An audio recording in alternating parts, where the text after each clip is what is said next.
Co-presented by Vimal. बोलो जुबान केसरी.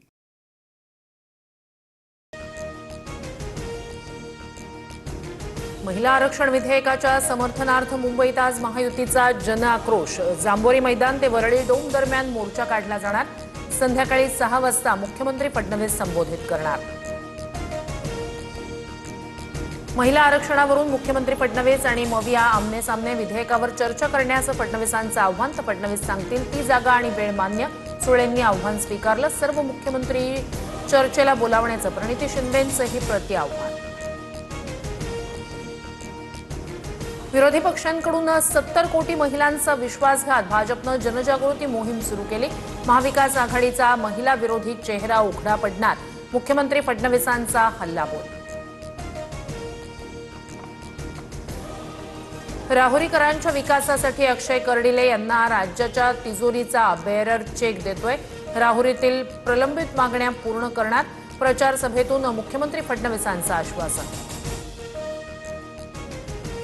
एक कॉल केला आणि तनपुरेंनी माघार घेतली, त्यासाठी आभारी. मुख्यमंत्री फडणवीसांकडून प्राजक्त तनपुरे यांचे आभार.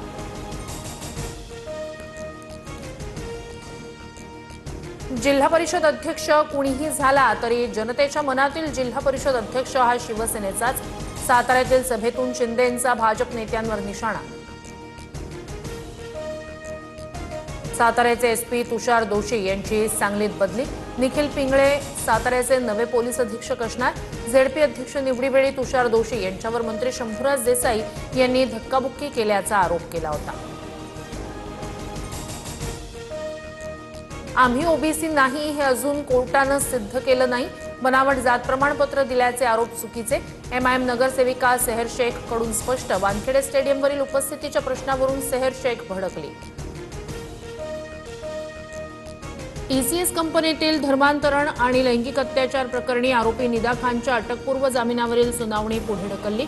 27 तारखेला पुढील सुनावणी होणार. गरोदर असल्याचं कारण देत निदाचा जामिनासाठी अर्ज. नागपूरमध्ये तरुणींवर धार्मिक सक्ती करणाऱ्या एनजीओ चालकाला अटक. धार्मिक चालीरीती पाळण्यास नकार देताच दिली धमकी. रियाज काझीवर विनयभंगाचाही गंभीर आरोप.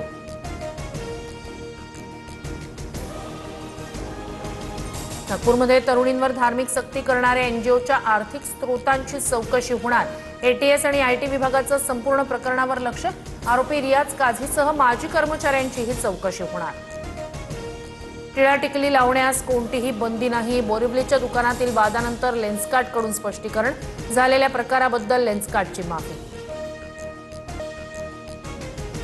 मराठवाड्यात पावसाचा आजपासून पुढील 2 दिवस येलो अलर्ट. वादळी वारा, अवकाळी पावसासह गारपिटीची शक्यता. नांदेड, परभणी, हिंगोली जिल्ह्यात पावसाची हजेरी. हवामान विभागाच्या इशाऱ्यामुळे शेतकऱ्यांचं टेन्शन वाढलं. मुंबईच्या नागपाड्यात हत्येचा थरार. 78 वर्षीय वृद्धाची हत्या करून आरोपी फरार. इक्बाल सालिया असं मृत व्यक्तीचं नाव. आरोपीचा शोध सुरू.